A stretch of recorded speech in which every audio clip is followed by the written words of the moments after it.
I once turned around and drove home from a grocery store parking lot because the lot was too big. Not busy, not dangerous, just wide and flat and open, and something in me decided that walking across all that exposed asphalt to the sliding doors was not going to happen that day. I didn't have the word for it then. Agoraphobia. I told myself I'd forgotten my wallet. I had not forgotten my wallet. I sat in the car with the engine running, looking at a perfectly ordinary grocery store like it was the edge of a cliff. And then I left. I found out later there's a word for the specific thing that happened to me in that parking lot, and it's a word that was invented by a German psychiatrist in 1871, watching his patients do almost exactly what I did. Not near a grocery store, obviously, but the same fear, the same wide open space, the same quiet retreat. Agoraphobia. And the story of how that word came to exist and who the first patients were tells you something strange about how a city can accidentally invent a fear. The word comes from Berlin, from a psychiatrist named Otto Westphal, who in 1871 published a paper describing 3 patients. All 3 were men, which is worth noting given how the condition gets stereotyped later. One was a traveling salesman, one was a merchant, one worked as an engraver. Ordinary working men in a rapidly modernizing city, and every one of them shared the same baffling complaint. They could not cross open public squares without being seized by dread.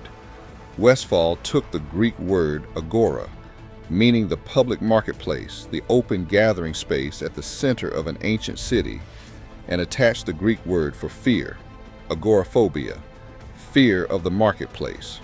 What struck him was how specific it was. These weren't men afraid of everything.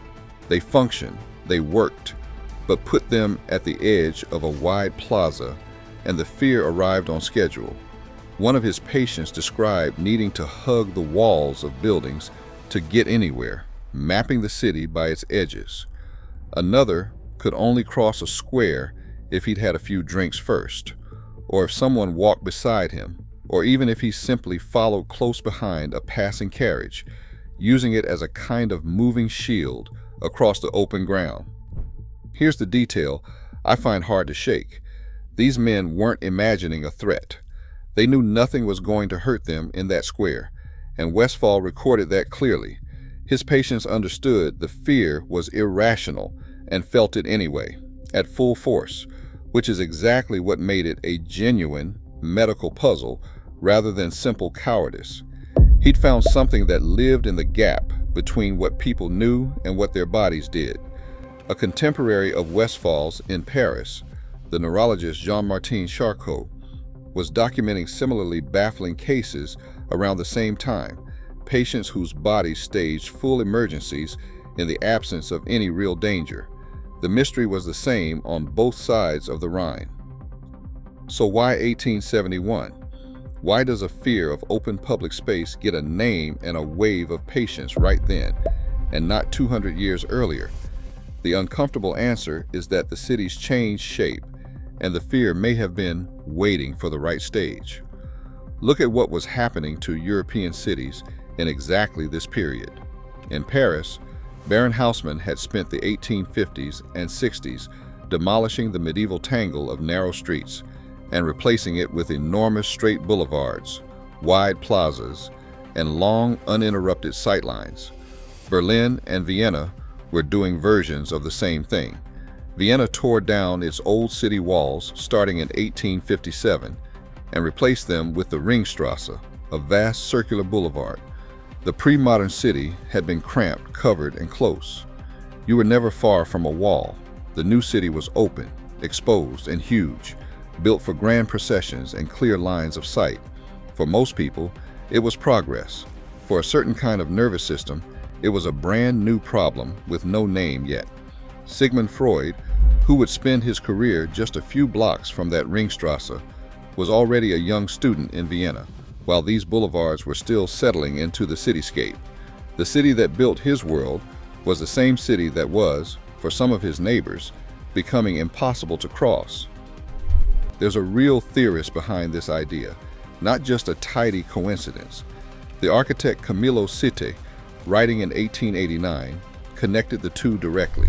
He argued that these enormous modern plazas were producing what he called a nervous condition in city dwellers, that the human sense of enclosure had been engineered out of urban life, and that people felt unmoored standing in the middle of all that open, symmetrical vastness. He was an architect diagnosing a mental health trend through building design, which in 1889 was a genuinely radical thing to do. Whether he had the mechanism exactly right or not, he'd noticed the same overlap Westphal had, the fear and the wide open square arriving together. Let me pull out of the history for a second, because it's easy to hear all this as a museum piece. Berlin, 1871. Men in waistcoats hugging walls, charmingly antique. But you've felt the edge of this. Maybe not a plaza. Maybe it's the open plan office where your desk faces the room and your back faces nothing, and you can't explain why that's worse. Maybe it's the enormous parking lot, the empty beach that's somehow too much sky, the middle seat in the middle of a huge conference hall where you're aware of every exit and how far away they all are. Your body doing threat math in a place where there is no threat.